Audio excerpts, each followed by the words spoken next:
Hey, fellow tennis nerds. I hope all is well. Today I have another honored guest with me, Michelle from Tennis Warehouse. I know you love the Tennis Warehouse series, and we have another star here. Hi, Michelle. How are you today? I'm awesome. Thanks for having me.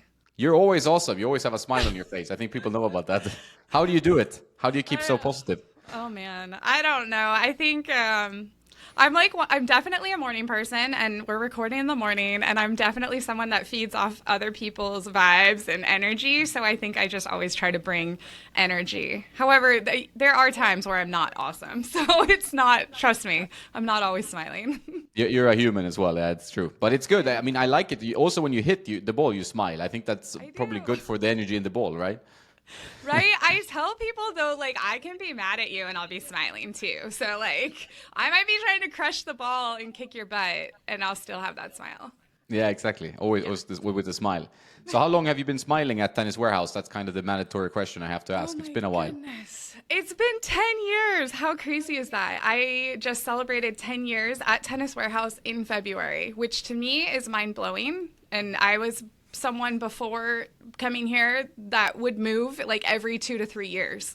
So I think that was like the tennis player kind of coach in me. And so when I remember when we opened our Atlanta offices, it was like at that 5 year mark or something. And I was like, am I supposed to move to Atlanta? No, I'm not. So I'm not supposed to move to Atlanta. I love it here. Yeah, it's a good place you're in. So 10 years, how did you get to Tennis Warehouse? From like college tennis or how did you end up there? So my story is like a little bit different than everyone else's. I feel like a lot of people were here and ended up at Tennis Warehouse, but I was coaching college tennis and had this is actually how I can tell you I don't always smile. I actually was going through one of the worst years of my life, to be completely honest. My contract was not renewed and I was interviewing for coaching jobs all over the country, literally flying all over the country to interview for head coaching jobs, assistant jobs, and nothing was sticking. And I kept coming in second. And this was about 10 years ago, obviously. And so Facebook was still relevant. And I grew up in the same area as Andy Gerst. And my sister saw that Andy posted on Facebook that they were hiring a new playtester at Tennis Warehouse. And she was like, Michelle, you have to. And my sister went to Cal Poly, which is where we're located in San Luis Obispo. And she knows how much I love this area. And I was like, no way, that's not a real job. Like, I was convinced it wouldn't work out. Through the hiring process and everything, it was very clear to me. I'm very much into everything that's for you, it will happen to you. And it was very clear to me that that was what was for me. And so I even remember when I interviewed, they were like, oh, don't worry about coming up here. And I was like, no, I'm coming. I'm going to be there in person. Drove 6 hours, I think, had my interview. Wow. And 2 weeks later, I moved to San Luis Obispo. So the rest is Very cool. history. Very cool. I Yeah. mean, it's obviously tough when I mean, sometimes you're forced into things in life, right? You're forced to do something and it turns out to be a good thing because we get out of our comfort zone or just it's just meant to be. Do you ever miss coaching? Would you ever want to go back to that? Fun story. This is all, it's like I'm getting chills. I just had a big birthday. I celebrated 10 years here and I feel like all of a sudden my life is like retrospect. Everything like looks like it lined up perfectly the way it was meant to. I always say that I missed coaching. I missed the team atmosphere. I miss being around ladies and like just that positive like empowerment. And within the last year, I started working with, I would say 5 or 6 girls between the age of like 8 and 13. And I just accepted a position coaching the local high school team here. So I'm going to be coaching. I'm not leaving Tennis Warehouse. I will still be at Tennis Warehouse, but I will also be coaching San Luis Obispo High girls tennis. So I'm going to be back coaching. Awesome. Congrats. So you have kind of the best of the both worlds. You can Yes. test rackets, which you love, and you do a great job with the podcast, obviously, which has been growing Thank you. and getting more and more, I guess. I mean, you had some brilliant guests, like Isla, for example, was a great podcast. Gosh, I love Yeah. her. I love her. Like, I don't geek out that often on like players, but I was like, oh my gosh, can you be my best friend, please? Exactly. She's awesome. No, she's cool. She's cool. I mean, and there are a lot of cool tennis players, but sometimes you don't get to know them unless they actually do a podcast or show themselves, because obviously in the press conferences and everything, this it's quite dry, and the questions are quite stupid generally. Like I've been to many of these press Right. conferences, and the questions sometimes you're like, "What are you asking this player?" You know, Right? what I is? know. And I literally, I mean, I genuinely try to get to know people for who they are. And I had really been drawn to her during COVID when she was doing her Instagram lives. And she's just a cool person. So it was fun Yeah, chatting and a with great her. player. Yeah, an amazing Awesome. player. Yeah. Makes me want to hit with an ultra too. Running the podcast, is that like something that's been outside your comfort zone, or you're always been like comfortable being in front of the camera, for example? Like, I mean, you've done a lot of the reviews, but was it always that way, or did you have to kind of grow into that role? It's definitely something that I've grown into, but I, like I've mentioned, I always enjoy getting to know people. So having conversation is very much something I align with. Some days it still makes me terrified, or I'll be like super nervous, and then I'll do it, and then I get really excited and I just want to share with the whole building, like, hey, guess who I talked to? And I don't know if our listeners know, but we have a whole family of sports companies here. So not everyone that I'm close with works on the tennis side. So I can geek out about Isla and they have no clue who she is or like how cool that was. But they listen to me.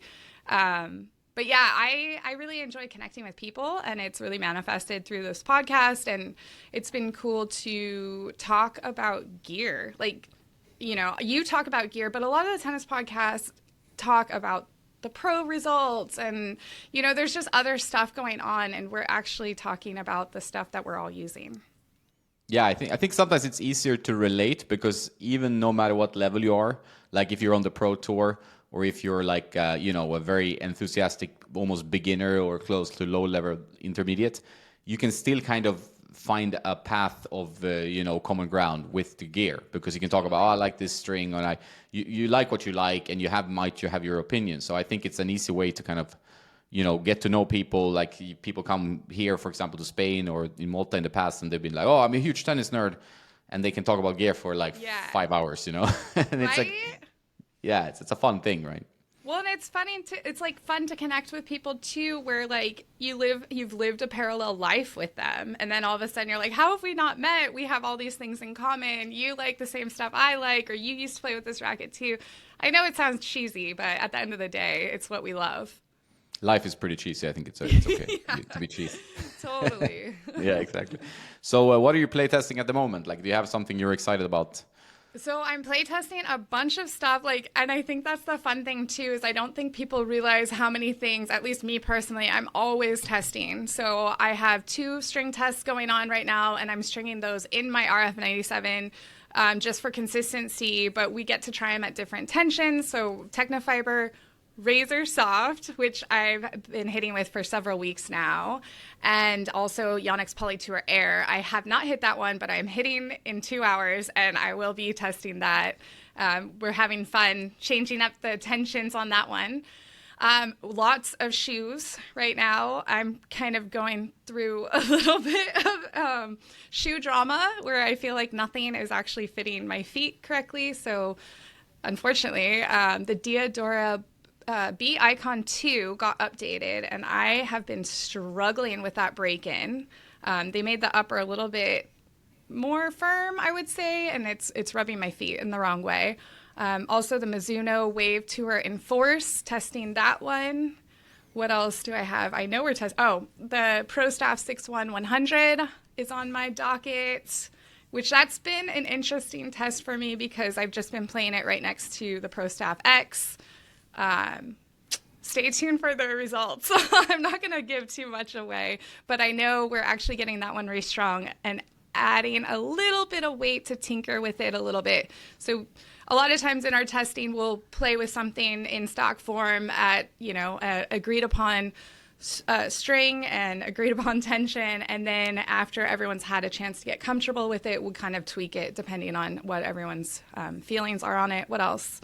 There's always so much in rotation. I'm sure I'm forgetting something. Yeah, because we tend to always test. I think people don't realize that as well, maybe, because it's like you can't do just like 3 weeks of one racket. It's kind of Right. rotation thing. So you have maybe a string, and then you're testing a shoe, and then you're testing 3 different rackets. Yeah. And then depending on mood and playing time and surface and whatever, you have to kind of, okay, today I'm using this freshly strung with this string. So you get a bit of a 3D view on everything. That's at least how I would do it, and I know you guys do it as well. And in your situation, you have a whole team of people testing, but you kind of like a bit of a higher tension than most people. How do you get around that? Do you have to play with 52 pounds and these kind of noodle tensions? A lot of times, yes. My goodness, you guys. Yes. If we are fortunate, often we'll have a couple hitters, a couple different rackets, and I'll often claim one and get it strung without anyone else knowing at the tension that I like, with the strings that I like. And then everyone will hit it, and I'll be like, wasn't this so great? Like, wasn't the experience so great? And everyone will be like, oh, I think it was a little tight tension-wise. But yeah, so like I mentioned, sometimes we'll have the opportunity to play around with the setups, which I know for a fact we've got a racket getting restrung today that we're testing that will hopefully have a higher tension, and hopefully I will appreciate what that racket has to offer a little bit more once that happens. Yeah, because the string is such an important part of your whole experience. So if you feel like, okay, it's an interesting racket, but you usually want to play with maybe 57 pounds and you're playing now with 50 pounds, then it's going to change your perception of the racket. So then you probably need like, okay, you can, I guess, like you guys, I mean, I can imagine in my head, like with that higher tension, it will play better. It will play more controlled. But then sometimes you just need to put it on use on court, right? You need to test it. So I think that's important. You're still with the RF97. That's still your go-to stick. Yeah. I am. I can't switch because every time I go back, I'm like, this is why. This is it. Like, this is the best.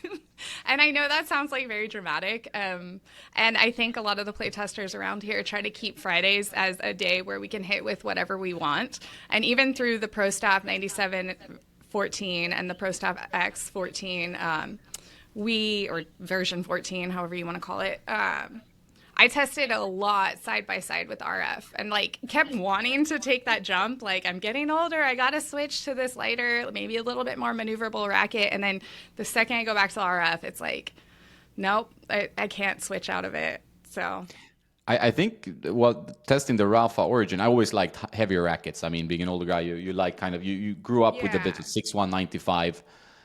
So it's harder to kind of swing ultra fast with an Aero VS or 98 or whatever. Yeah. And then now when they released the Rafa Origin, did you try that one? Yeah.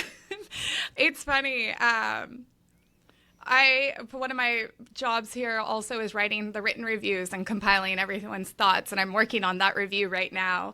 And I scored it the lowest. It was Troy, Mark Boone, Chris, and I on the test. I scored it the lowest and gave it an 8 out of 10. And I'm also the only one that, since that test has finished, I haven't touched the racket. They're all still like obsessing over it. To be completely honest, it's just too much for me. And because I do someone was telling me the other day, I'm like playing my best 90s tennis, which is so true. That's when I grew up. So just for my linear strokes, I'm not whipping through.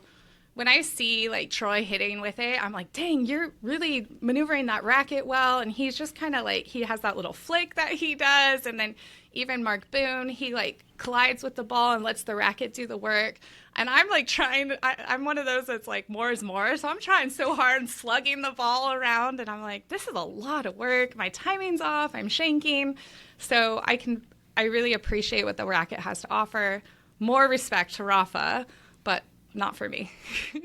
Yeah, no, it's a little bit, it's the swing path, I think, because this one, I mean, both RF97 and this one is heavy, but this is a large head size, open pattern, and not super open, but relatively open. So the ball will have a launch. And if you play more through the court, I mean, you will lose control, and then suddenly it's going to be tough, right? Because your timing has to be in that perfect nanosecond then, even more than the RF, I guess. Yeah, and I keep reminding everyone, it's at least 20 points higher than an RF on the swing weight. At least it's 30 points higher than some of my swing weights on my RF. So yeah, usually, I mean, significant. I mean, Roger played 340 swing weight strung, so like this one is 30 points, as you say. It's a crazy amount of extra swing weight to even consider. And most pros, I would say, are in, even though some play below 330, most are around 340, 350. There are few guys, older players like Murray and they play 370, but it's rare. It's very rare Right. to have this 370 swing Exactly. weight. So people should respect it, but it's a fun hit. I think it's fun as well. I wanted to We're, say in the video that I'm always just going to lean towards Roger instead of Rafa, but I didn't want to upset anyone. But it's true, you know? I'm a yeah, Roger girl. Roger guy here as well. Yeah, it's Yeah. true. Were you a bit disappointed then that they didn't release like an RF97 like gold, bronze, rust colored version for the V14, or maybe it's I coming? I am like in hopes that something's coming. I have no clue. This is like, don't take my word for it. I like am hoping Rogers, like, as he continues to like be present in not only tennis but life everywhere. I mean, he's been everywhere lately. I hope that he has an update to his racket, which I keep joking with Wilson. Like, could you give us an extended RF97 or something? Or extended RF97 100 square inch, or I don't know, 99? Play around with it. So I'm keeping the hope alive. Yeah, I mean, to me, it makes no business sense to not continue because I know it's so popular, not only with you, obviously, but with a lot of players. And obviously, I say to some people, if you're a 3.5, we're talking NTRP, like an intermediate player, it's going to be tough, right? It's going to be tough to use. Might not be so good for your arm. But if you're an advanced player that like a hefty frame, it's definitely playable. And then you have that nice plow through. And with a slightly slower swing mechanic, you can generate a lot of power. So I play with this guy. He's like 58, in shape guy from South Beach, plays a lot of tennis. And he played great with the RF97. He loved that racket. So there's definitely a target group for it. So I hope they don't stop producing it in different like cosmetics or whatever. And they can keep the specs as is, or maybe try, like you said, a 99 or whatever, larger head size, see what happens. Right? Why not? Yeah, I'm not getting off the train anytime soon. Yeah. Do you have any other play tests that like took you by surprise in any direction, like that you tested recently? I think you guys talked about this with Troy. I think one racket that we all were really happy with was the Solinco Whiteout 305 XTD 18 by 20. I joked that I was going to have to rip it out of Mark Boone's hands, but also Troy's and Chris's. So that racket really impressed all of us. I will admit, though, it made me go back to the 16 by 19, and I know some people didn't like that one as much, but it made me realize that I'd like that one better, just a little bit stiffer, a little bit more plow through, a little more open with string bed, all those things. I probably should be using an 18 by 20, but I don't. So I can appreciate what they have to offer. But that racket, that was super fun to play with. What else have we tested? Unpopular opinion, I'm not a fan of the V-cores. But again, we'll go back to my swing path and my swing type. Like, that's not for me. I feel like to get the most out of those rackets, you really have to whip through the ball. So I struggled getting the ball in the court consistently. Yeah, and it's also, I would say that's the polar opposite of what you're playing. Like, you're playing a very crisp, like firm feeling, old school player's racket with a lot of heft. And these rackets are quite low swing weight, very like the feeling in the string bed is extremely flexible to me. I felt like they flexes a lot, right? So I also struggled playing well with them because I felt like it was kind of like a pillow that moved around when you hit it. But some players will love it, of course, but it wasn't for me, Yeah. I'm trying to think. Sometimes it's such a blur. People will say like, "Oh, you tested this racket." And I'm like, "Can you refresh my memory? Like, let me rewatch the video." And there's just always stuff coming out, and then always stuff that we know is coming, and it's just sometimes you're like, wait, it's May, we've already had so many launches this year. But one thing I'm curious, sorry to interrupt you, is that the Pro Staff X and the 6-1, I haven't tried the 6-100, like, are they very different when you play with them? Like, the specs seem very similar. I think they're very different. Like, and I'm leaning back towards, I was going to say another one that impressed me was the Pro Staff X. I really like that racket. One of our playtesters in Atlanta, Jofi, I think you know Jofi. She officially switched to the Pro Staff X. So, and she's playing a ton of Alta matches and like kicking butt out there. I feel like at this moment in my playtest, they are playing very different, where the 6-1-100 is much livelier and giving a firmer feel on contact, more power, easy spin, easy depth, but definitely a livelier option compared to the Pro Stop X, which I like what the Pro Stop X has to offer a bit more than, just because I need a little more built-in control. I don't need that lively feeling, even though I like it. I actually thought, like, for me, the Pro Staff X would have been even better with an 1820 for me, or 1620 at least. I felt like it's a little bit too open. The ball launches a bit, but I also like these more control-oriented rackets. So for me, it's like, since I don't neither hit with that massive natural spin, then you obviously want something that suits your swing style, of course. That's Definitely. Yeah, that makes sense. Do you ever get tired of playtesting? Like, do you think like it's like, oh no, not another racket this week, or shoe or whatever? Shoes, I find sometimes is tough because it can be, if it's not a good fit for you, it's tough on the joints, maybe something like that. Do you ever feel that? Yeah. No, I enjoy it. At the end of the day, like, I get to come to work and test new products and talk about it and have an opinion, and it's super fun. And every now and then you have something super exciting or something different that has a really unique story. Shoes, sometimes it can get daunting. Like I mentioned, I'm playtesting a shoe right now. I had a hard hit last Monday and my feet hurt for the whole week. I tried to put my feet back in the shoe and I was like, I can't do it. I just can't. So that's tough. And then, as you mentioned, like your body, I have a tendency I like to run and I do some other stuff, and I had a few weeks where my knee was bothering me and I couldn't pinpoint if it was the shoes I was testing, which I think it might have been. I think I decided that. The running shoes I was wearing, I Peloton a bunch, so I was like, did I up my mileage too much? It was like all these things and I couldn't figure out what it was. I think it might have been the shoes though. Yeah, shoes can be a detriment. Like I realized, like some brands suit my feet much worse than others, and vice versa, right? So then I'm like, oh, this brand again. We'll see, tough, yeah, it's tough work, but someone's got to do it. Yeah, we got yeah, you it's guys. not so tough. Yeah, a lot of guys who I hit with, they say, oh, you're living the dream, man. I'm like, yeah, but I work a lot. So right, that too. Yeah, it's always fun because people. I mean, it is fun to test stuff, but it can also be, fatigue built in, or like some tiring, or you have to edit. I edit a lot and stuff like that, so it takes time. But you don't do any editing of the videos, or that you have a team for that, I guess? Goodness, we have an absolutely amazing video team. I have an editor who edits the podcast. He is awesome. He is like so dialed in with audio editing, video editing. His specialty is long form. But yeah, to paint a little bit of a picture, the video department's literally like right across the way. It's this massive room. I want to say we have at least 10 or 12 guys that just edit, shoot, do all of our video production. And it's cool because each person specializes in different things. So some people are really good at putting commercials together. Some people are really good at editing podcasts and long form. So we are very lucky because I am not great at that. I do manage our YouTube channel, so like I'm working on playing around with YouTube shorts. I apologize. I'm doing my best on like editing and using like different apps to make them look cool. But honestly, the best ones right now are the ones where we're talking to you guys about gear. So we're gonna keep doing that.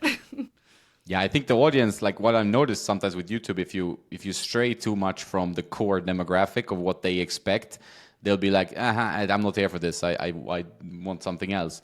But then you as a person might like, oh, I would be interested to talk about this today. But then nobody cares, Right? So it's like, it's tough. I made Troy shoot some YouTube shorts the other day, and we were talking about the Synergy 98 from Prince, and it blew up. I was like, okay, here we go. That's cool. I saw those. That's nice. Yeah. And that was like, the price was insane, because I think partly that's like, because today a racket is semi-expensive, so you say like this $79 or whatever it was said in the video was like, wow. Yes, we're doing a YouTube short flash sale on that one. That's good. Yeah. Check it out, guys. You have a Prince racket in the background. It looks a bit oversized though. A little bit big. I grew up playing Prince, so I always can appreciate what the brand has to offer. What did you start with? What's the graphite oversize or something like that? So this is so awkward, but maybe people will realize where I come from with my likes. But I use the Prince Precision to keep long body, which was the full 28 inches long. And I'm pretty sure the swing weight was high. And I'm always putting like an SOS. If anyone has one out there that they want to get rid of, please contact me. But yeah, Do you have any left, or did none, you? none. And I'm so mad. I was like, I'm so mad. You know, as you get older and your parents are like, get your stuff out of the house. I don't know.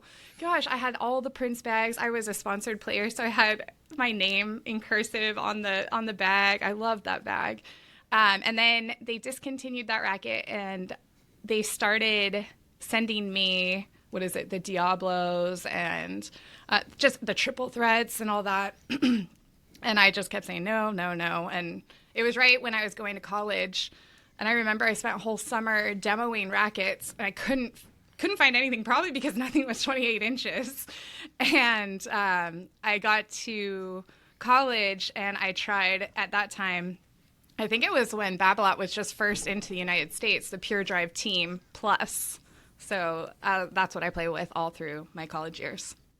So. But you, I mean, your RF is not extended. It's just no, regular. I know. It's not. I came back down. Previous racket to that I used was the Roddick. Was it Plus? I don't know. It was the Roddick Pure Drive. So I don't know. Just heavy and yeah. I appreciate an extended racket.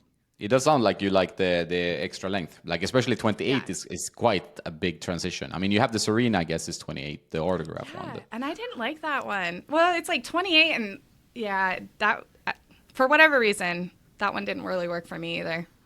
The string pattern, I think, maybe too. Yeah. Yeah, it was a bit. I noticed the string pattern wasn't my favorite. Yeah. So how picky are you? I mean, like you're super picky with rackets. Do you feel like this or nah? It's like RF, RF, RF, or you're quite open minded. I'm pretty open minded. I'm not like super picky where I'm like a diva or anything. I have one of the big teed up duffel bags that I keep all my stuff in. And so I love to go down to the court. Like if we're talking like a Friday, like I said, we hit with whatever we want. I'll take at least 10 rackets, and sometimes I'll circle through all of them. Sometimes I won't. I always like to start with the RF just because that's home for me. So I always know exactly, how I'm feeling personally that day and like what my timing looks like. But I also have several versions of the old Pure Drive Extended Tour or Roddick rackets that I play with often. I would say at least once a week. And then I just have like lots of fun stuff in there, plus all the stuff that I'm testing. The Prestiges, they changed the naming, so I'll probably mess up which one. But I think it was the Prestige Tour that I most recently liked the best. What else is in there? That was the 95, right? I think I saw that review, right? Yes, 95. And it was 16-19, right? Yeah.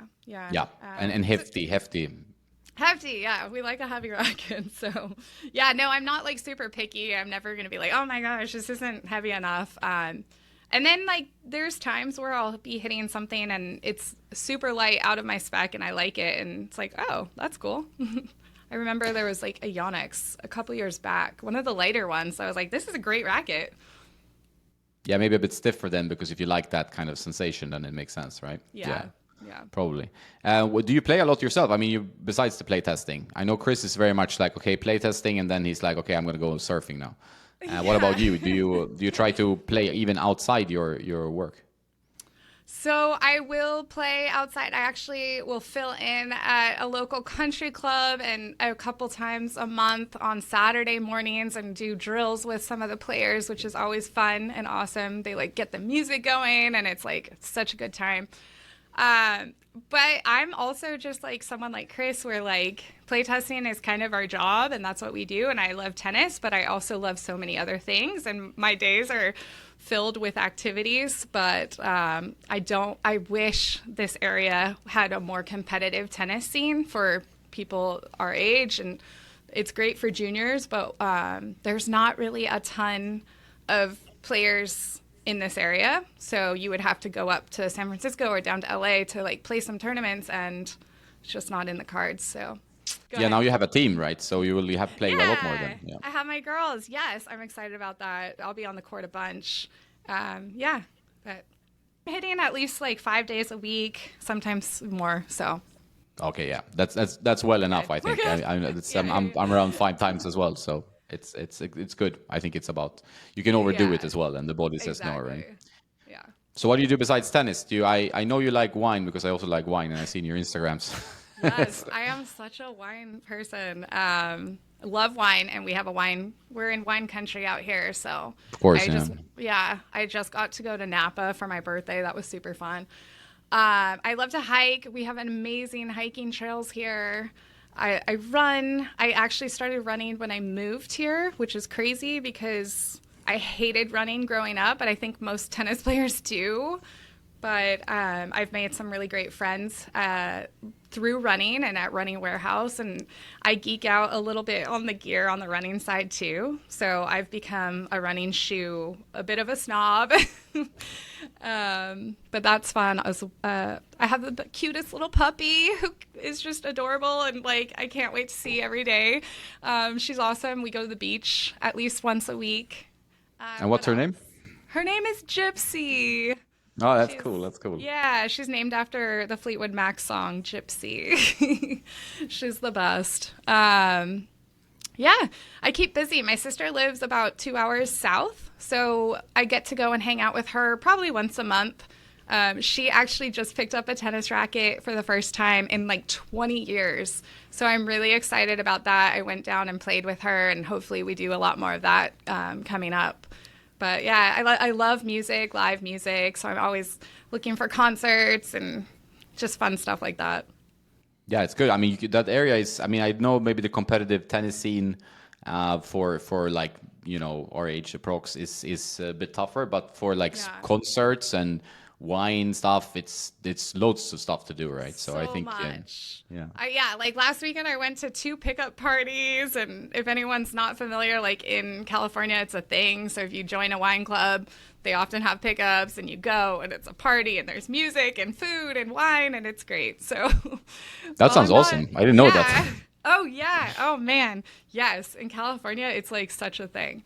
And then everyone's like, well, how much does it cost to join? And it literally, you just get shipments for allocated times of the year. So, and they give you a discount on your wine. So it's a win-win situation.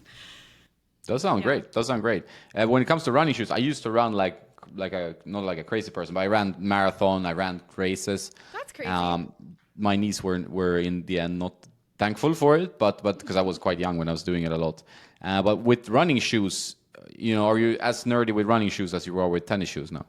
I've gotten that way. Yeah. And like, I realize I'm not setting world records or anything. And I'm not trying to, honestly, I've come to terms with like, as I get older, I'm okay going slower, which I wasn't when I first started. I was like, oh my gosh, you have to run this pace. But definitely, yes, I like to geek out on shoes. And then the running content team works very close by us. So it's easy to hop into their conversations and vice versa. And I have a lot of friends that work for our Running Warehouse company. So it's fun to like get excited about the new launches. And then something else that's prevalent is running shoes often have the same midsole technology as tennis shoes, but they're like 2 years ahead of us. So Wow. I remember, yeah, I remember like when Asics had flight foam for the first time in the running shoes, then it came to tennis. So we see a lot of like the technologies come through the running shoes, and then we're like, okay, we know this is coming in a couple of years, which is cool as well. Do you have a standard shoe for tennis that you otherwise use? I know. I mean, I talked to some guys like other play testers and stuff, and they usually have like, okay, this is the GOAT shoe, right? The greatest of all time, but it's discontinued. They can't find it. I know several guys like the Adidas Soul Court Boost. Oh, I think yeah. it's called. I never tried that shoe, and now I'm very curious, but I can't find it anywhere, so it's tough. What about you? Do you have a one shoe that is the best shoe for you? I don't have a bet. I should really think about this. I am a shoe, like I have shoes everywhere. Like if I come to work, I have like 3 pairs of shoes with me. So I definitely like obsess over shoes, but I don't know if I have an absolute GOAT. Right now, and this might be an unpopular opinion too, I love the Coco shoe from New Balance. And I think I was the playtester that liked it the most out of everyone. But I love the styling, and it's functional. And it's like, it's everything that I want. It's that 90s nostalgia that we keep going back to. Gel res is always good. Plus, they take color really well. Plus, I'm a men's sample size, so I always snag all the samples. And I have like that bright pink and black one right now that I love. What else? Adidas, on the women's side, they've really invested a lot into the women's company or the women's side of the company. And the Ava Court and the Stella Court are also great. Like, if a lady comes to me looking for a shoe, that's like the first one I would direct them to. Oh yeah, I heard the Stella is great. Like it's a very good one. Yes. I'm actually going to some event with Adidas for the French Open. I don't know what shoes or whatever they're gonna do, but there's something. So we'll see. That will be fun. That will be fun. Yeah, I've never been to the French Open, so it's always fun to go to new tournaments, and that's a pretty big one. So it's like I don't know why I'm. Oh man. Yeah. Nice. That's exciting. But what about your tournament visits? Do you have anything planned? Like I know we met once in Stuttgart. You were going around Europe a bit. That was fun. Like, do you have anything more planned, like around the States or in Europe or anywhere? I don't have anything planned right now. I'm always trying to like manifest something to come together. So I'm hoping, right? I'm hoping something. I have never been to the US Open or the Australian Open. So eventually I got to get to New York and get out there. But no, nothing planned. I have we work with or pretty close with some of the pro players on tours, so it's always fun to hear what they like the best, and then maybe plan a trip around that. We've been joking in my family that we're gonna get my mom and my sister and brother-in-law to French Open. I think they said 2025, so maybe I'll be back in Europe. I would love that. I love Paris and. The French is really cool. You're going to have an amazing time. Yeah, I hope so. I mean, I'm very open-minded with that. I usually go always to Stuttgart because I know the guy who runs the tournament. And then maybe he has a Mallorca one there as well. So I might go there. We'll see. I don't know yet. But. Yeah. Everyone in Rome is like looking like they're having an amazing time. The girls we sponsor have been eating gelato every day. And I'm like, yes, keep living your best life. Yeah, no, Rome. I love Rome. Like I used to go every year, and now it's easier from Malta because it's only like 1 hour by plane, so you can just fly over there quite quickly. And this tournament I've been like 3-4 times. It's also an amazing atmosphere, and it's like it's quite close to the city, so you can just take like a tram there if you want to, or like a taxi, and it's pretty cool. I can really recommend it if anyone listens and they want to go to the Rome Open. It's beautiful, right? And maybe actually this year, San Jose. I know Troy went last year. Excuse me. I went 2 years ago, but it's I think it's a 250 for the WTA, and it's only a couple hour drive for us. So that's an easy one to pop up to. And like I said, just to see some friends and connect with players. But also we have a local 60K, which I think it's always cool to talk about those tournaments because like, the average tennis fan doesn't even know that those exist. And we've had players like Taylor Townsend played it, I think it was 2 years ago, and Jeannie Bouchard's played it. And it's literally 30 minutes north of where we're located. And like the players get bottles of wine because it's wine country. And it's just a really fun tournament and a really cool way to watch a good level of tennis, pretty high level of tennis. And yeah, it's a 60K in Templeton, and it's usually right after the US Open. So I'll be there for sure. Yeah, it sounds good. And I also usually encourage people to go like to futures, 60K, even 25K, whatever, because the level of tennis is very watchable. And it can even be better sometimes because there's a little bit more ups and downs sometimes, or they're not as, good as some of the WTA or ATP pros, right, on the top levels. But it's not like the entertainment is worse. What you're seeing when you get ATP WTA is usually like a star name, that will bring you attention. But otherwise, go to these slightly smaller tournaments and support, because I think it's important that they don't play in front of like, just their coach or whatever. Mm-hmm. And sometimes there's a great atmosphere if you're lucky with the tournament, So definitely go to these events. I think it's great. There's been like, I saw Alicia Parks there 2 or 3 years ago, and I remember watching her and saying like, okay, who is this girl? And now look at her. She's just like on the up and up. So you never know who you're going to see, or also who's fallen. There's been a lot of players that try to resurrect the career down there as well.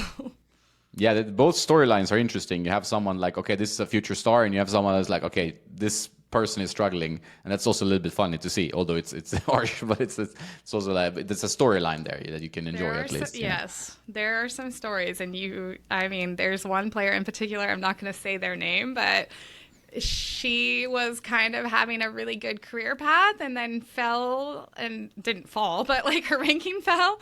And then I saw her there last year and her personality had completely changed. Everything had completely changed. So it was so interesting to see this transformation. And she's just trying to grind her way back to the top.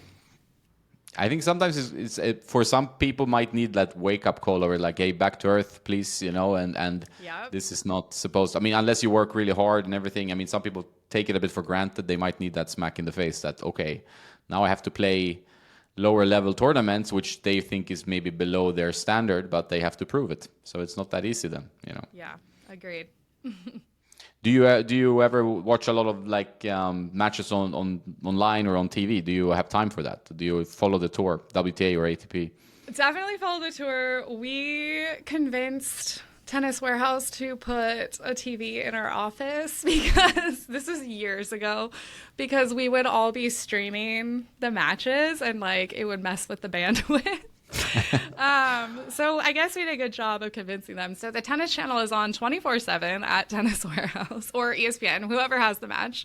Yes. And then even most recently, I don't have the tennis channel because my cable supplier dropped it. And I was like, no, I am not going to pay.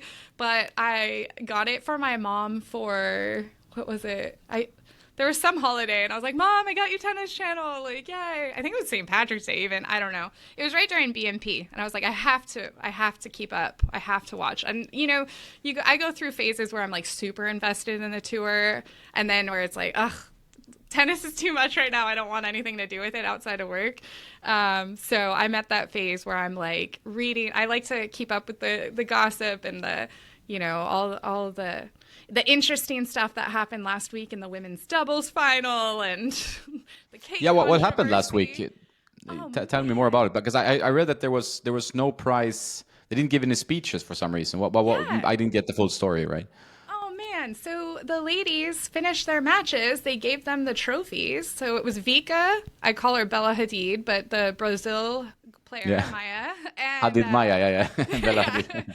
It's a good one. Jessica Pagula and Coco, and they gave them the trophy, but they never gave them a mic. So that was weird. And then they all That was very weird. Yeah, and like even I think Vika tweeted after, she was like, I just wanted to say hello to my son. However, I don't know if you saw the men's, because the men's doubles, Karen Kechnoff and Rublev go up there, and Karen's speaking Spanish and like wooing the crowd, and it's like, wait a minute. It was a show, yeah. There's been some controversy. I know Pagula, someone posted yesterday one of her quotes, and then it's just like, I'm here for the tea. I mean, I like a little bit of drama. I'm a female tennis player. That's what we do. So everyone's kind of like, what's going on? And I don't know enough about the backstory there, why, but it did happen. Yeah, maybe it's an oversight, or maybe it's just like I don't know. But it seems like a huge mistake, because it's also very illogical not to say, "Here's a winner. We're doing a podium." There's always mics, even on lower levels. Always. There's mics. So That's what Pagula said. She said even in a 20K or 25K, you've got a mic and a trophy presentation. So yeah, it's maybe a shorter Weird. speech, but at least there's something. And here you also have cameras, right? So there's it seems like a completely strange missed opportunity to buy. Okay, we're not gonna let them Right. say. Maybe the whole mic system was broke. I don't know, but yeah, that's weird actually. But it's good that the organizers get a little bit of a slap on the fingers. And what happened. Well, and everything's viral in social media now, so everyone's like, boycott Madrid, blah, blah, blah. And then the whole Sabalenka had a birthday and Alcaraz had a birthday, and Alcaraz got this 3-tier cake, and Sabalenka got this little sheet cake. Yeah, I And saw that. Yeah. And also, like a small thing can snowball because of media, right? So you never know, Exactly. like a small mistake, or someone just don't care about that, and then like boom, you suddenly have a whole press thing going on, and you're like, oops, that was not smart. So Yeah. you have to be very professional the whole way. How do you deal with like the social media part of like you now being, somewhat famous in the tennis racket world, right? Do you feel like do you have to deal with a lot of like questions, comments, stress about answering questions? I mean, Troy seems to have like a very much like, reply to everything I see, and I'm like, woof, I cannot do that. There's no chance. Right. Yeah. How do you feel about it? I have a different perspective. I've gone through some issues with social media in the past, and to be completely honest, my personal stuff is pretty locked up, and I don't really, need it to be much more than people that I know and interact with. But I know Troy and I are on YouTube every day, and he does a great job of, I mean, like, Troy's like such an even keel guy, and then you got Michelle, who's like this emotional, like, riding the waves. So literally, like, there'll be days where I'll be like, oh my gosh, I can't believe this person said that, let me at him. And Troy will just be like, it's fine, or like delete, like, no big deal. Where I do really get upset or frustrated with people in general is when they attack my friends who are my coworkers. And I kind of always joke that if Troy gets to YouTube first, he'll delete anything bad about any of us except for himself, and I'm the same way. And it's like it's tough when you see it personally. You're almost like, oh man, were they right about that? Maybe I am bad at that. But there's like this mutual respect amongst all of us that, like, it's like family. Like, I can complain about you all day long, but once someone else says something bad about you, like, watch out. I'm very protective over my people. So for the most part, it seems like our YouTube channel has, I keep saying trained, but like the people on there have become really respectful and kind and actually have good things to say and add and ask, and we totally appreciate that. And I always say, like, if you have bad vibes, like, take them elsewhere. So yeah, I think so. But it's a tough thing to manage. I generally manage it okay, I think, but some days you have one nasty comment and then you have 4,000 positive comments, and you go like, That's the only one you can remember. I know. Yeah. I used and then to you wanna... save the nasty ones, and I'm like, what is wrong with me? Yeah. No, because it kind of sticks in your head like some kind of weird glue, and you want to reply something, but then you're like, I should not encourage this stuff either, right? So totally. And like, if anyone ever like had a personal conversation with you face to face, or even on a phone, or even through text, like, that would never be like, they would never talk like that. So it's just so interesting. But it's much easier 10 years later. It's much easier to shake it off now. It still always stings a little bit, but it's definitely, it was a learning process and a learning curve. I mean, I went through some downs with that kind of stuff, but I think I've got it dialed in now. Yeah, I think that's you learn the tools if you work on it, but it can also, I mean, it's still, things can sting or things can bother you or whatever. I mean, I sometimes see channels to have like comments blocked or like turned off, which is not the point of social media, I guess. Right. But it looks like a big relief. It's just right? like, I know. upload and then just, okay, I don't have to deal with this stuff anymore. If you're like a huge podcast or whatever, like Joe Rogan, they can just turn off comments. They don't care. They don't even look at them. I know. I know. I joking. Well, like, I turn off comments sometimes just on my personal one, and my sister's always like, "Why'd you turn off comments?" I wanted to like say something, and it's like oftentimes when I feel like I'm saying something and I don't need anyone else to validate or anything. So it's such an interesting time that we're in with all of the social media, and it's like, if you're not doing it, then how are you growing? But at the same time, it's like, who cares? I don't know. It's definitely a fine line. One of our sister companies, they have comments approved, so they have to come in and approve all the comments, and I'm like, that seems daunting too. Like, I don't want to do that. So just be nice. No, that seems tough. Yeah, exactly. Yeah. I agree, and it's not that hard to be a human being, right? It's pretty basic stuff. And we're totally up for like a debate or like a difference of an opinions. There's been a couple of videos in the last couple months. I know even with like the Nike Vapor Pro 2 and the Vapor 11, I had people telling me how incorrect I was. And I'm like, cool. No, I'm not. This is coming from Nike. But, and then there was something recently. Oh, it was the Origin.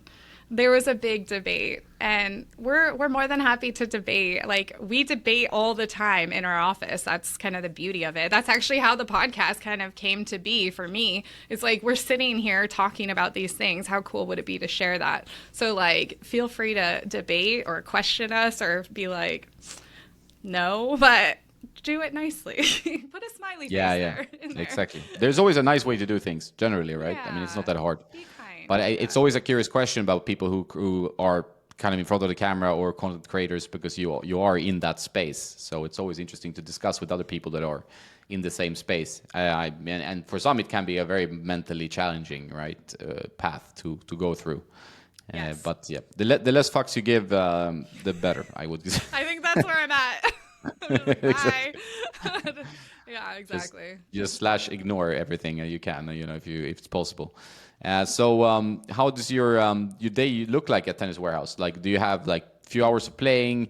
What do you do then? Like, create content? You work on the podcast? You do like one episode? How often for the podcast?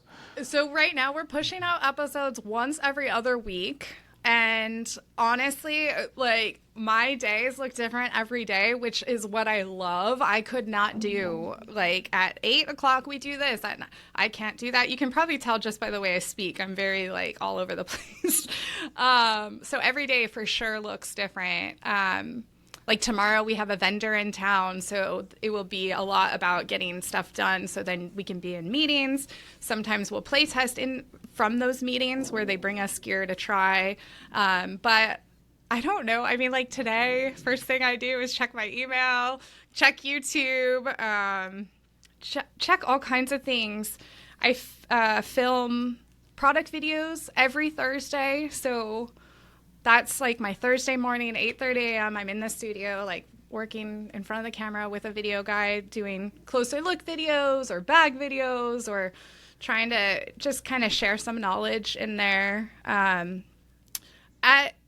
The podcast was something I added on to my plate. So it's been interesting trying to navigate it with everything, having a pretty full schedule already.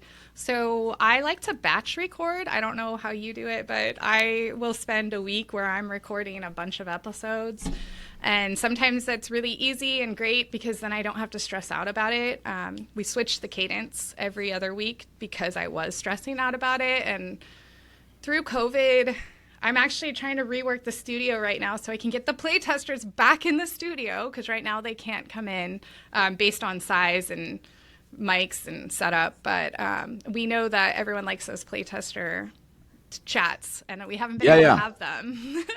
And as you experience, our internet's not great, so when we're recording. So, like, I would have to find 3 open conference rooms with internet and, like, go on a Zoom and record, and it became a nightmare. So we haven't been doing those.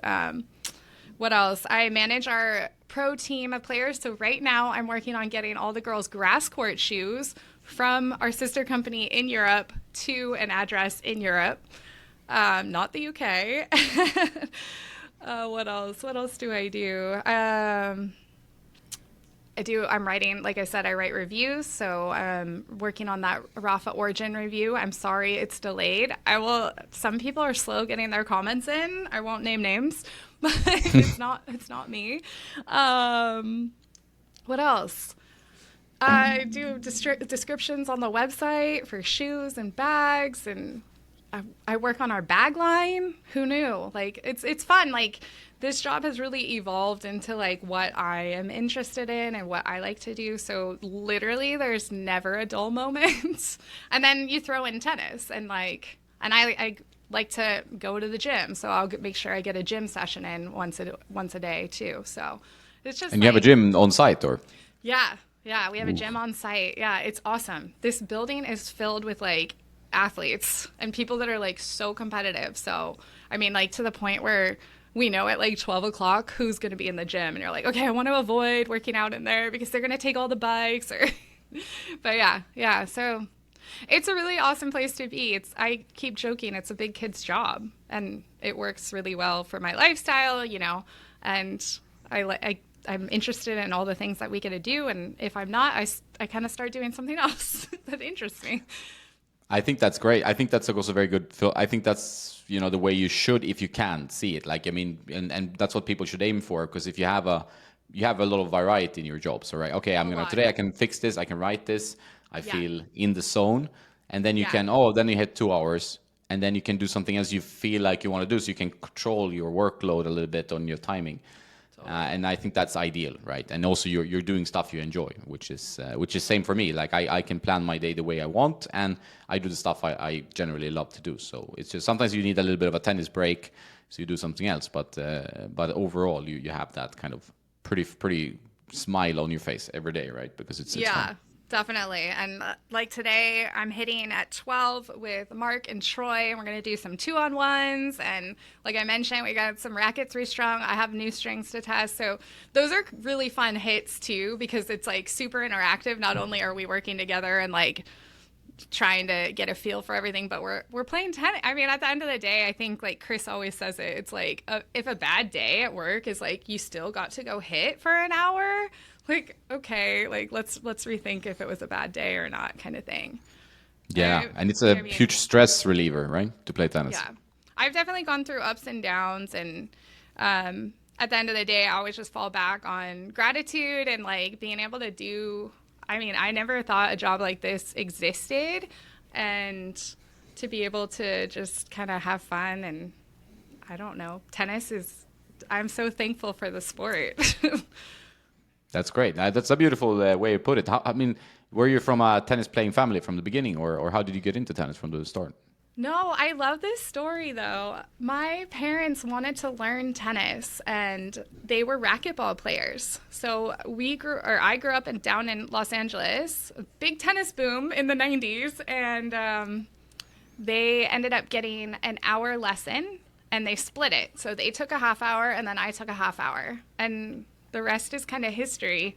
I was really grateful. I am really grateful. I am thankful. I literally grew up alongside like Lindsay Davenport and like Pete Sampras, Michael Chang. Like these were the players that were just a couple years older than me.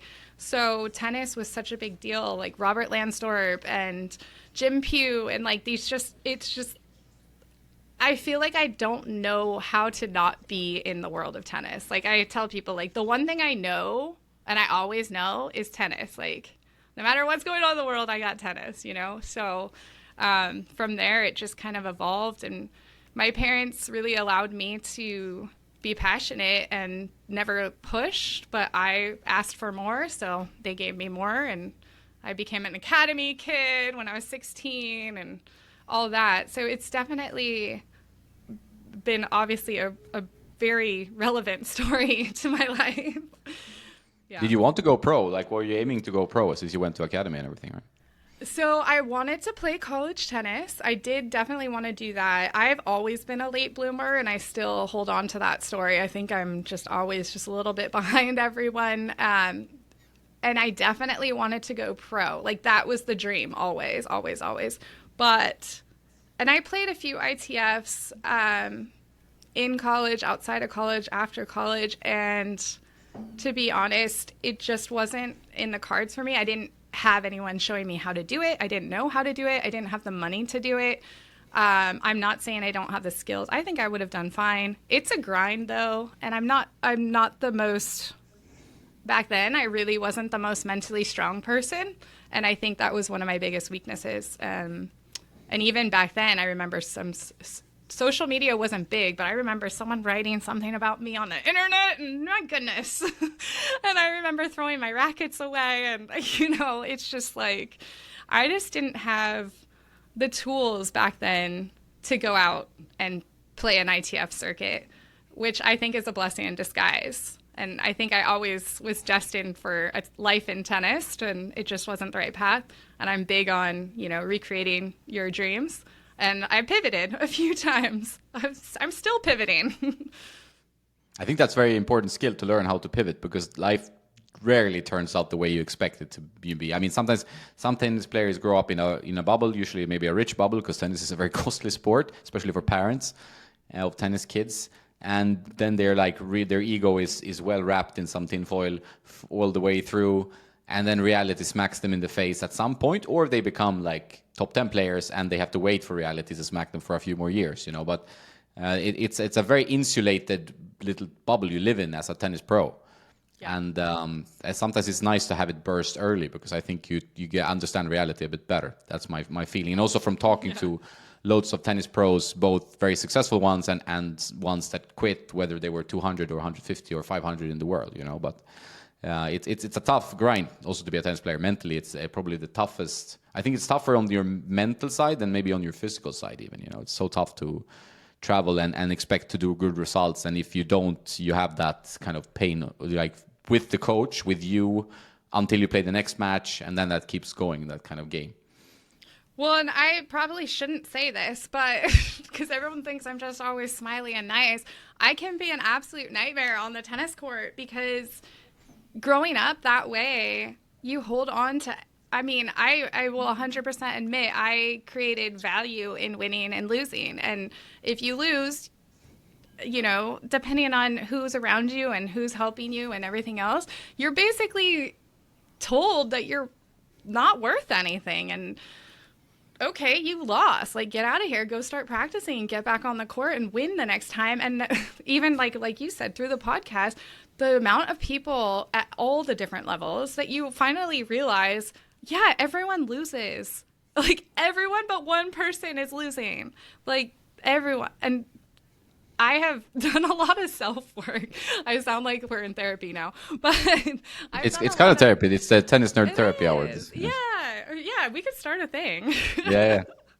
But like, you know, even just not being so mad at myself because I missed a forehand. You know, I through COVID, there was actually a player, Tara Moore, who posted something, and it was like, what if the next time you step on the court, you're not mad at yourself? Like, what if the next time you step on the court, you're just happy to be hitting and you don't give a crap if you miss 10 forehands in the net, or, you know, you double fault or whatnot. And it was like that shift in like thinking like, yeah, what if? Like, it's not, you don't have to win all the time. You don't have to make every shot you hit. You're not going to. It's not realistic. But to carry that value in winning, losing, making shots, it's exhausting. Yeah, and I think the negative self-talk, which I've been masterful at myself, and I think Same. a lot of people are in tennis, I think it's obviously very harmful because you talk worse to yourself than you would talk to even your worst enemy, right? So, 100%.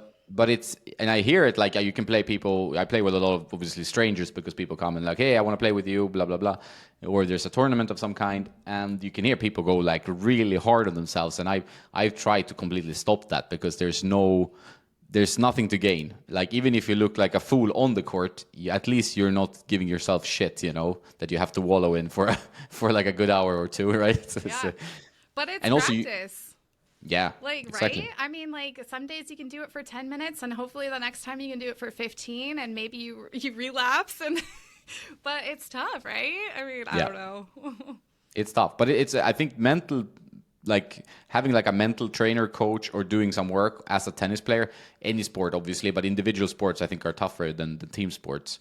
You need that foundation. If some are like naturally quite so strong, but some are very, very up and down. And you know, if you are a pro player, like you look at like a guy like Kyrgios, for example, and now you had the Netflix series where, was it Badosa, I think, that struggled a lot with her issues, and nobody had any clue, right? They don't know. Oh, she looks like a super strong person and she beats everyone and la la la la. But it's not what you know.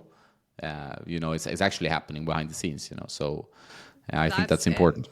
You hit it on the head, and it kind of full circle. That's why I'm so excited to be working with up and coming players, because I want them to feel the most confident they've felt all day on the tennis court. And I don't care if they're hitting the ball perfectly or if they're missing, or I just want them to be able to like think through things. And I want, I mean, that's honestly, and it feels very like, oh my gosh, this is your life kind of thing. But it's like, this is an opportunity to share what I love about this sport with some young ladies. And hopefully they step on the court and they're super stoked. And most of them probably will never be pro, or most of them probably won't even play college tennis, let's be honest.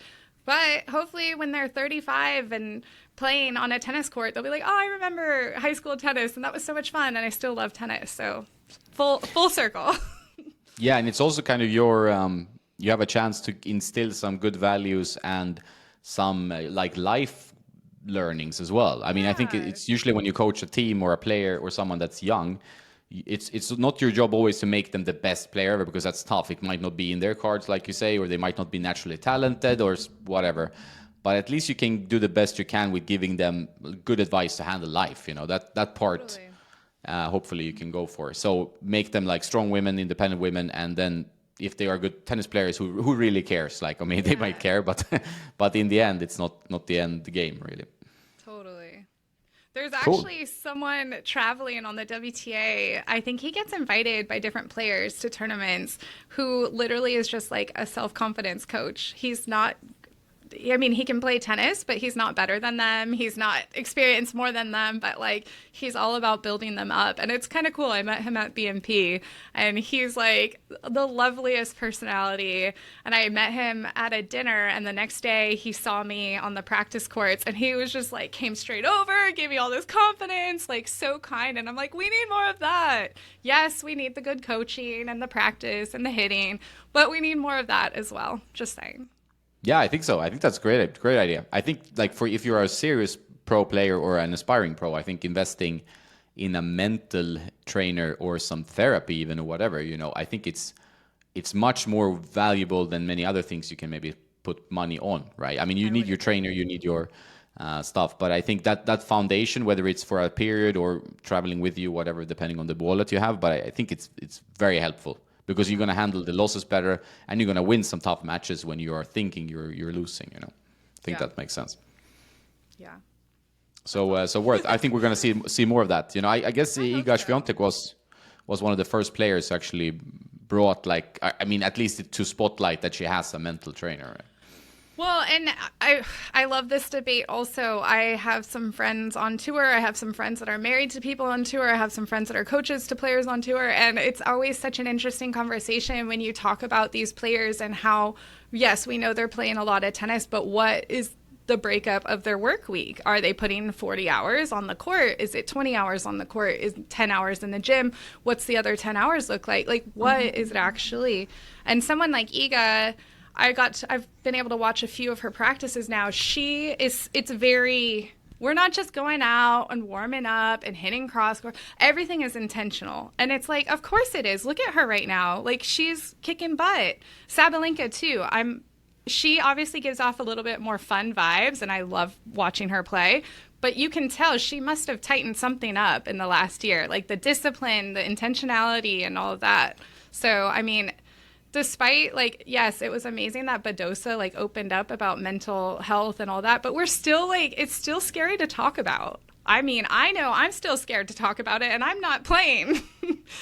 So yeah, and I also think there's some stigma maybe, but if they open up that their opponents, because everything is always like, if the opponent knows something about me, they will use it, or they will, like, if it's 5-all in the third set, she will be able, she has problems, she's going to choke because she's a nervous person. So if I screw around with her head a bit, you know, during the, you know, break or whatever, then it will be a problem. So I think that's a bit of a issue for a lot of players. For sure. But yeah, it will be interesting to see they're already as physical as they can get. So let's work more on the mental side. Yeah. Yeah. Yeah, and I think also what you said is very important, like the discipline and the work ethic for like Swiatek and Sabalenka. They stand out like on the women's tour now, I think. And you look at the results, that pays off. And I think it's the same on the men's tour. Like a guy like Novak, you know, he works so hard. I've seen him up close, how he trains, how he works on his game always. Same with Rafa, Roger, you know, etc. The guys or girls who are most successful, usually they have the holy trinity of work ethic and mental work, and they do everything to just make sure that they can compete better, right? Yeah. And I think people would be amazed, at least my personal perspective is like someone outside the top 30, they might have it all, but they might just not be putting in that one extra, like it might just not be as disciplined. And to be the best, you just have to be fully committed, but it's a lot. I mean, props to them. Yeah. A lot. No, it's easy to say, sit here and be like, yeah, you should Right. work harder. Right? I know. It's crazy. It's always Yeah. easy to be a commenter, but not Right? actually I do it. know.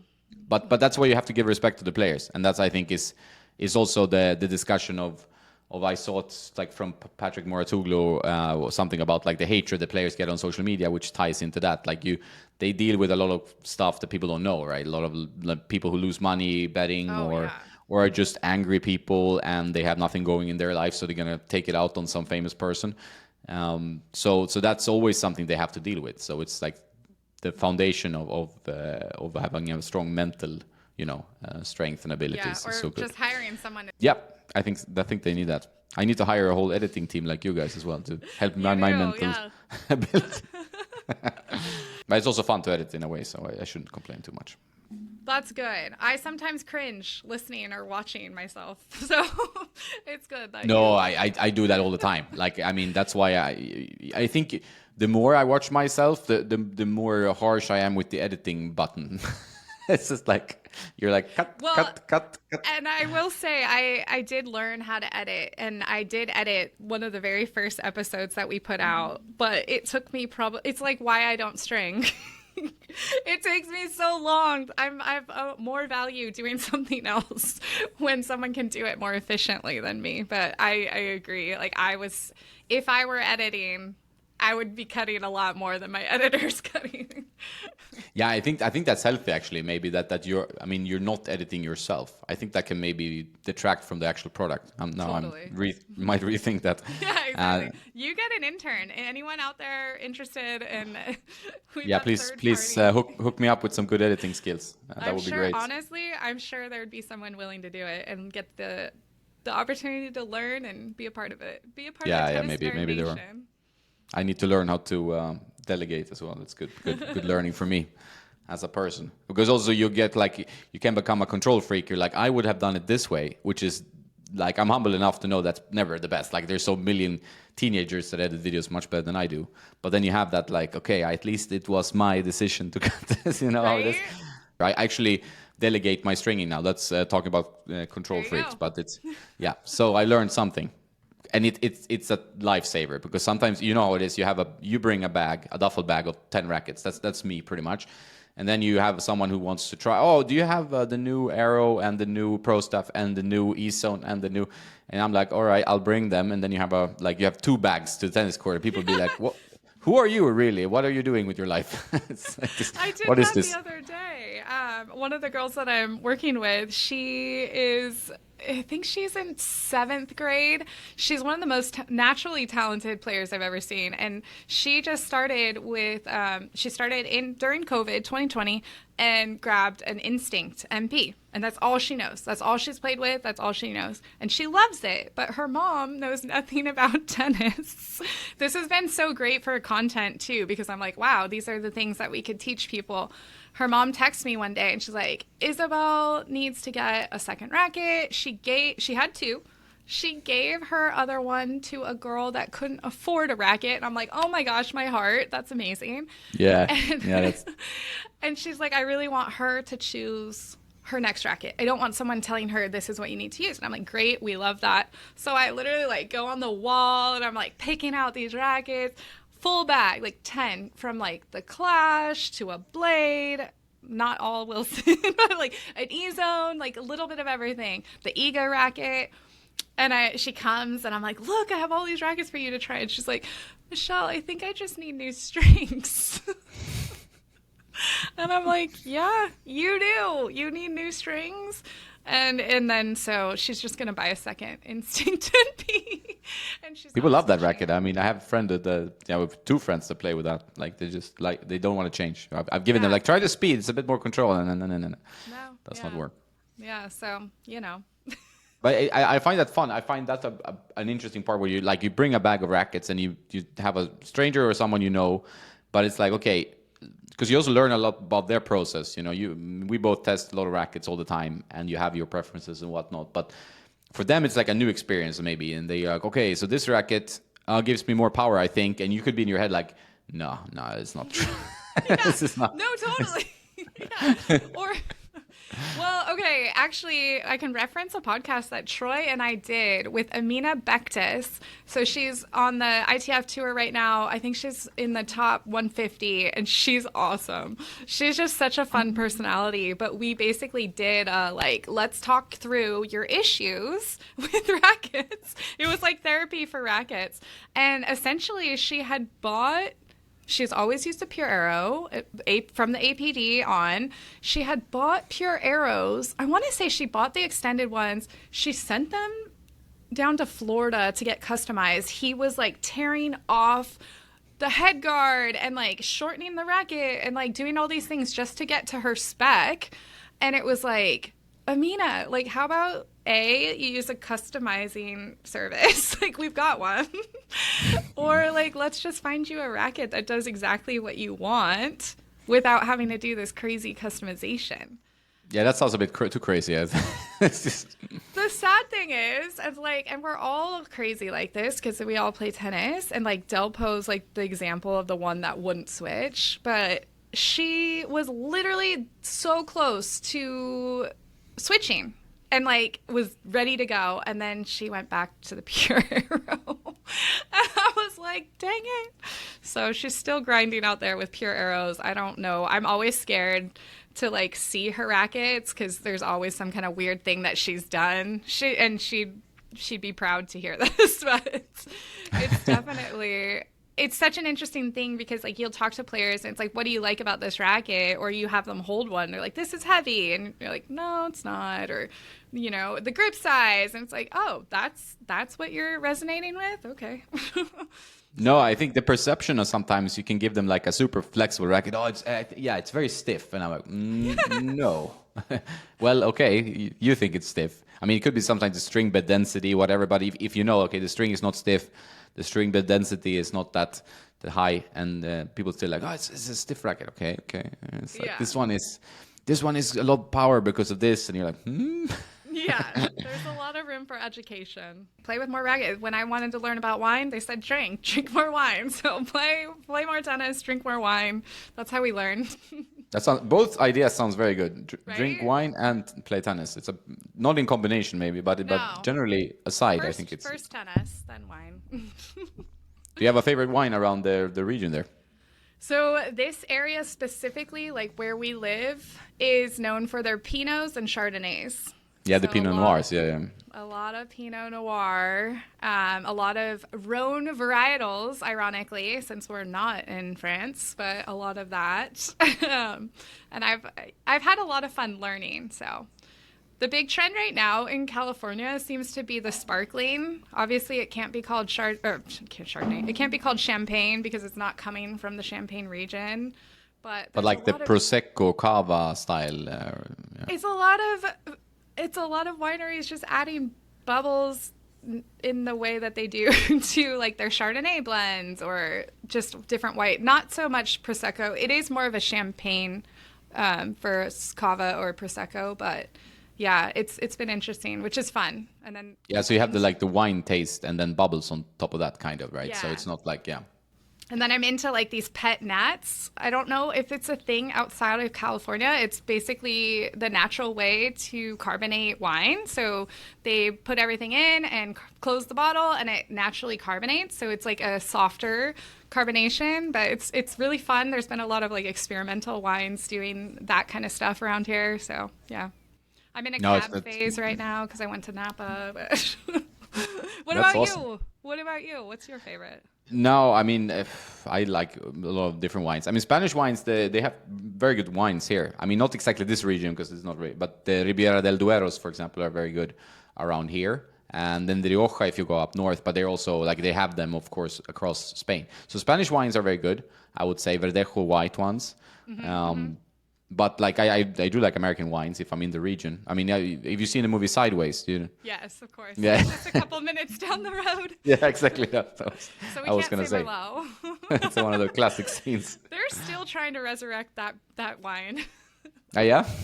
No, that's a great. I mean, Paul Giamatti, what an actor, right? But it's a rough concept, but it's very funny. You know, it's like people get into the wine a bit too much wine for the good stuff. Yeah. Well, and if you ever make it out to California to visit us, because Europe, I'm always jealous. You guys can get on a plane, car, train, and you're like in a new spot. But in California, not so much. But in San Luis Obispo, we have wine. Then 45 minutes south, we have a whole nother wine region. And then 30 minutes north, we have a whole nother wine region. So it really is kind of cool to be able to, if you are a wino like I've become. Yeah, no, I am for sure. Yeah, and you can experience the difference in the different varietals and everything like that. So it's fun. And there is No, a train. No one takes it, but there's a train?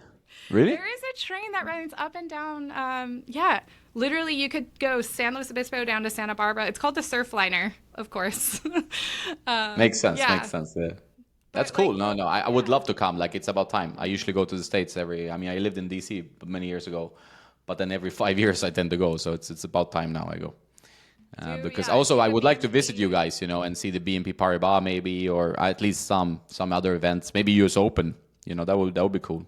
Yeah, for sure. Yeah. Yeah. Now that you're, I mean, like, if you're working in tennis, you need to kind of go to all the slams. I guess that's the kind of a requirement. I guess that's what they tell me. I'll be asking. Excuse me, it's time to go to Australia. Different vibes of the different slams. No, and it's also like the thing with going to, you notice that maybe like in Stuttgart during the Mercedes Cup, now it's Boss Open, but that they like, you have that like entertainment VIP area, you can have a glass of wine and you watch like great tennis players on grass courts. I mean, grass court tennis is a bit fast for some, I know that, but it's the experience of being there and just being in that kind of vibe is so nice generally. I mean, like around tennis, I mean, many tennis tournaments, but those are very good ones. That was one of my favorite tournaments I've ever been to. I mean, it's absolutely adorable. And I'm saying that as someone that's like, I grew up going to like the Acura Classic in San Diego, and Manhattan Beach had tournaments, and then BNP. And then Stuttgart is just this like adorable grass court. Like there's like flowers on the side of like, it was just amazing. And then Federer was there. Oh gosh, I could replay that whole week. I remember it like the back of my hand. That was so fun. Yeah, that was the Federer year, right? So wow. And he debuted the new paint job, because I still have videos of his first practice there, and he was like taking it out, and that's when he was still with Nike. And I remember Kyrgios was there, and he was he goes every year. Actually, he's very very chill about being there. I mean, you see him at the grocery store. You know, I was sitting next to his girlfriend this year or last year, and he's very chill because he doesn't have to bring a coach. It's just him and his girlfriend and his best buddy. You know? And there's that awesome little park.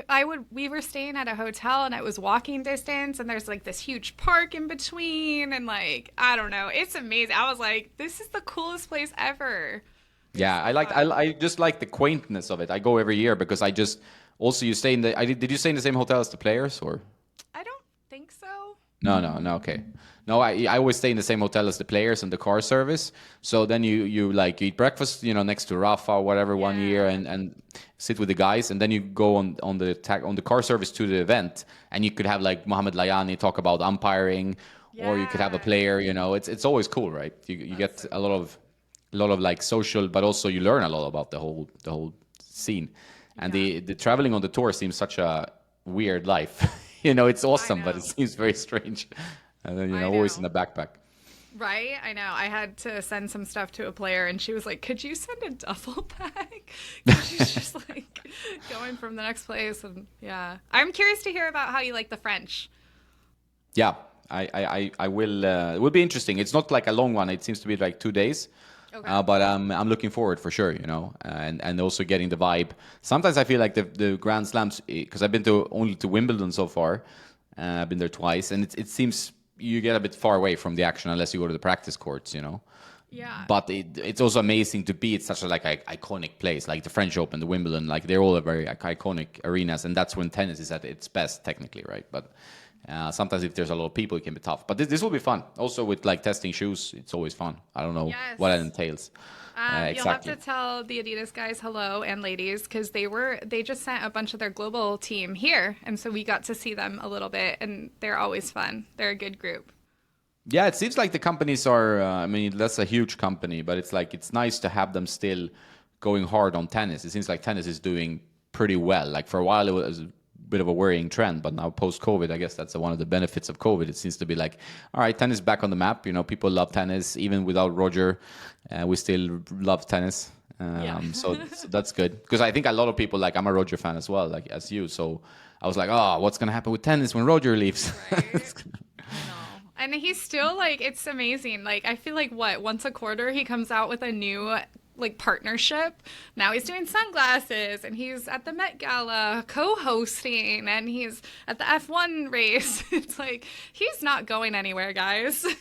No, no, I think he loves that life, right? Yeah. It's this, there was this book, not a biography by Christoph Clary from the New York Times, called The Master, and that was very good, I must say, because you also got an insight into like his life outside, just the traveling and the results and so on, and it's I mean, he loves the traveling, the family loves the traveling. It's like a whole group, a unit, like 4 kids. Him and Mirka, so it seems like why would he stop if he loves it so much? He just enjoys it, Exactly. He's And then got you the have some drive. players who don't enjoy the traveling so much, and that would be tough then. Yeah. I've had some interesting conversations this year about being a mom on tour and Oh, what that's that interesting, looks actually. Yeah. like. Yeah, and how like there are, it might be a little bit easier for someone that is well known. We'll just put her out there, Vika or Serena, and also maybe they have the funds to have, hired people to help and maintain because obviously that's how Roger does it. Yeah. But what about these players? I think who was it? Strakova just came back. It's names, Yes. right? But yeah, what that looks like for a player that maybe isn't in the top 10 and how to maintain that life with a kid or a baby or a toddler. So, and like, is there potential for more support from the WTA or the ITF or, what does that look like? Is there I've heard there's childcare at the majors, but I think that's it. Or maybe like a couple of the bigger tournaments. But it's just such an interesting conversation that I like to like pick people's brains. So No, it's a good one, and I think it's quite relevant. I mean, it was recently Mother's Day in the US, right? So I this listened to it. Sunday, yes. Yeah, exactly. So I listened to a Theo Von podcast. That was pretty interesting. He talked a lot about Mother's Day and the celebration of mothers, and how we should, celebrate them generally, not only on one day, obviously. That's quite Right? important.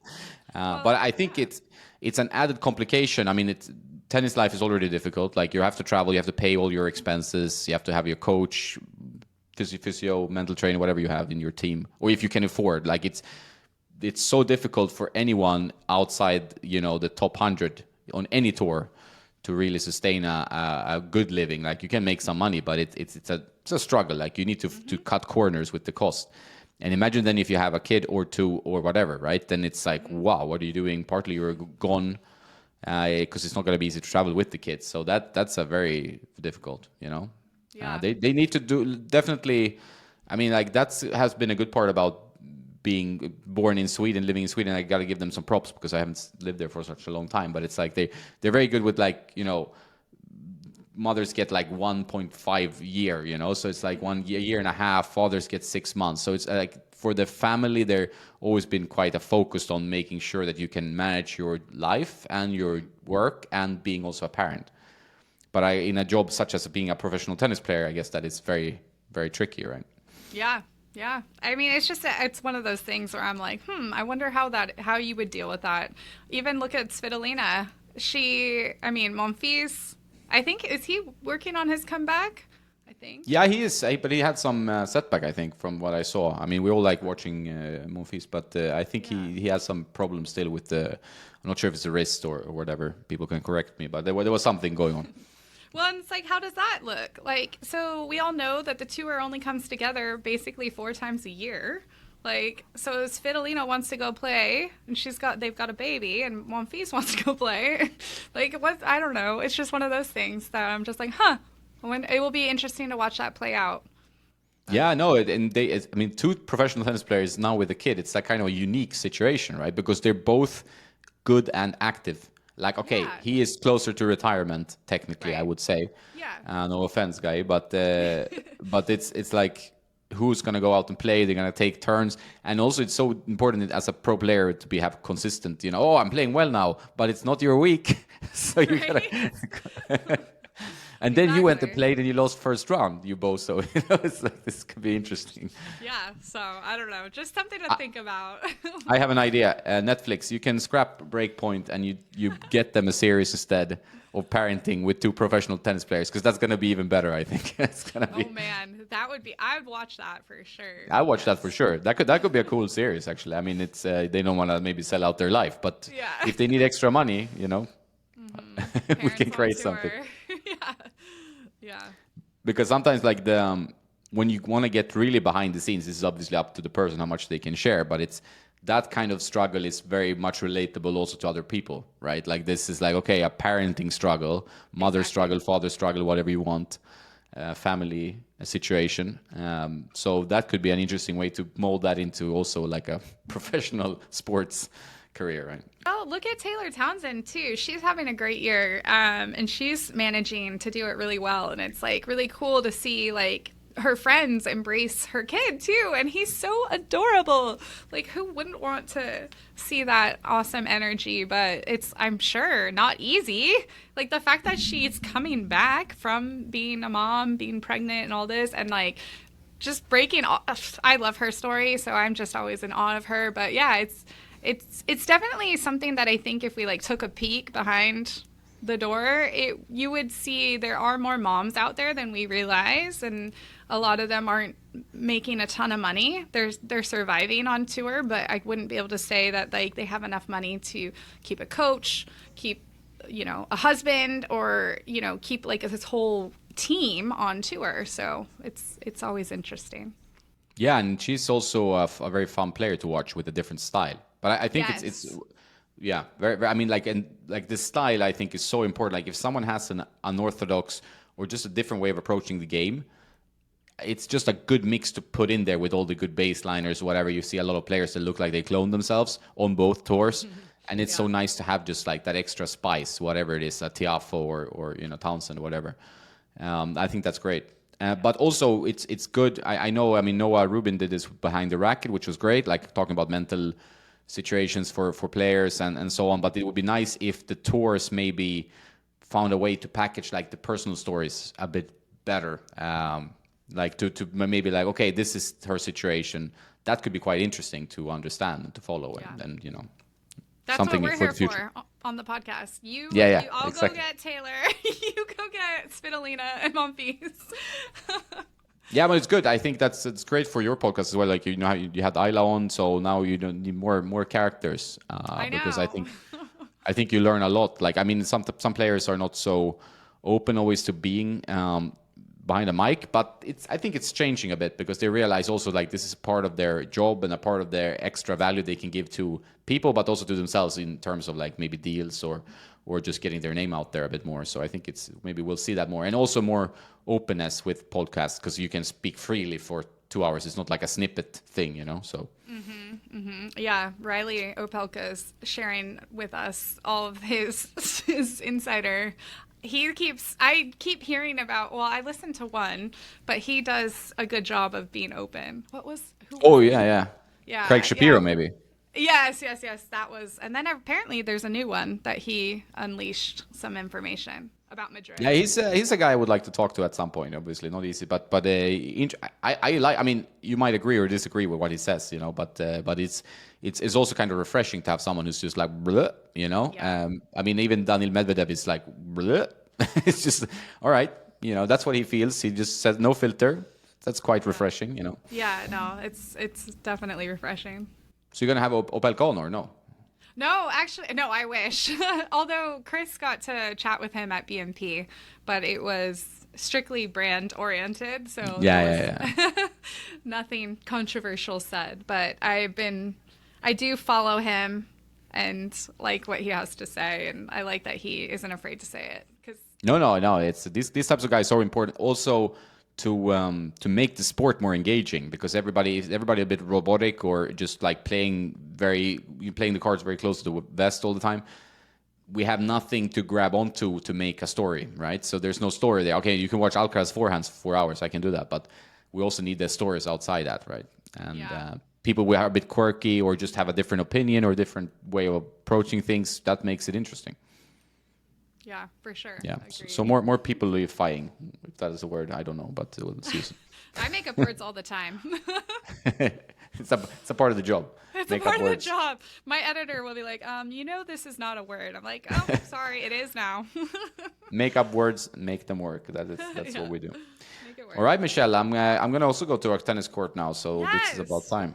It was very nice talking to you. So we You could as probably talk more, well. but we'll do it Yes. soon. Yes. Come visit us, and we'll plan in person stuff too.